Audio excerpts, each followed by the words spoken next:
Assalamualaikum warahmatullahi wabarakatuh. Hai teman-teman, kembali lagi di channel ini. Saya Nurul Kalbi Salimah dengan NPM 020424111141 kelas 1C Fakultas Ekonomi dan Bisnis, Program Studi Manajemen Universitas Hairun Ternate. Nah, di video ini saya akan menjelaskan apa itu laporan perubahan ekuitas, komponen-komponennya, serta kenapa laporan ini penting untuk dipahami baik oleh mahasiswa seperti kita maupun untuk dunia bisnis. Teman-teman, apa sih laporan perubahan ekuitas itu? Secara sederhana, laporan perubahan ekuitas adalah bagian dari laporan keuangan yang menunjukkan perubahan modal atau ekuitas pemilik selama satu periode tertentu. Laporan ini mencatat beberapa hal penting seperti saldo ekuitas, yaitu modal yang dimiliki di awal periode. Yang kedua, penambahan modal, yaitu jika ada tambahan dana dari pemilik. Yang ketiga ada laba atau rugi bersih, yaitu hasil operasional perusahaan, apakah menghasilkan keuntungan atau mengalami kerugian. Yang keempat, dividen, yaitu bagian dari laba yang dibagikan kepada pemilik atau pemegang saham.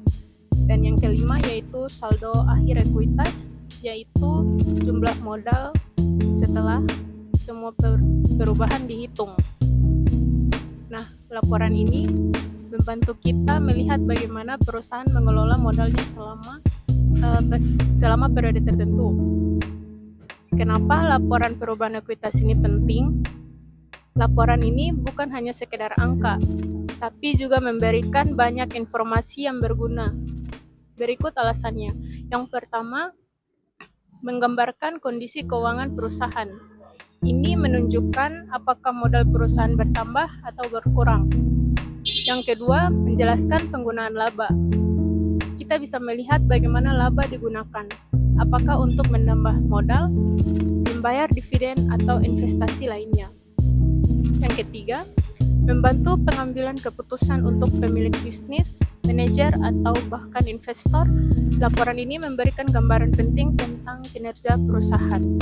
Teman-teman, sekarang mari kita bahas komponen utama dalam laporan perubahan ekuitas.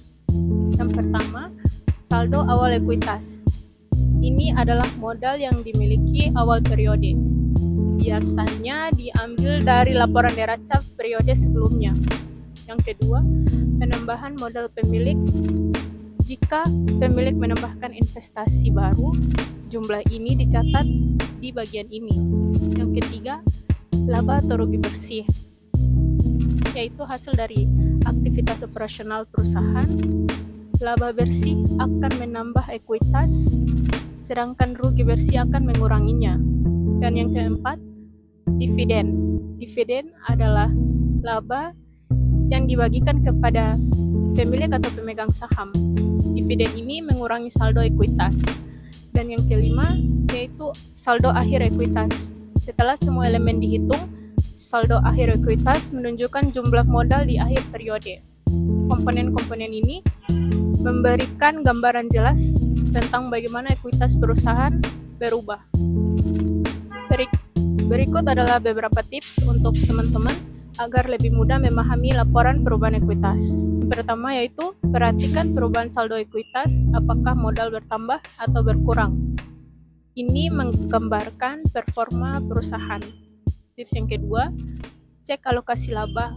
Apakah laba ditahan untuk pengembangan bisnis atau dibagikan kepada pemilik. Dan yang ketiga, tips yang ketiga yaitu membandingkan dengan periode sebelumnya. Pola atau tren jangka panjang bisa membantu teman-teman memahami kondisi perusahaan. Dengan tips ini, laporan perubahan ekuitas jadi lebih mudah dibaca dan dimanfaatkan. Jadi teman-teman, itu tadi penjelasan tentang laporan perubahan ekuitas. Laporan ini sangat penting baik untuk dunia bisnis maupun untuk kita sebagai mahasiswa manajemen. Pemahaman tentang laporan ini akan sangat berguna baik untuk belajar maupun untuk praktik di dunia kerja nanti. Kalau teman-teman merasa video ini bermanfaat, jangan lupa klik like, comment, share, and subscribe. Terima kasih sudah menonton, sampai jumpa di video berikutnya. Bye-bye.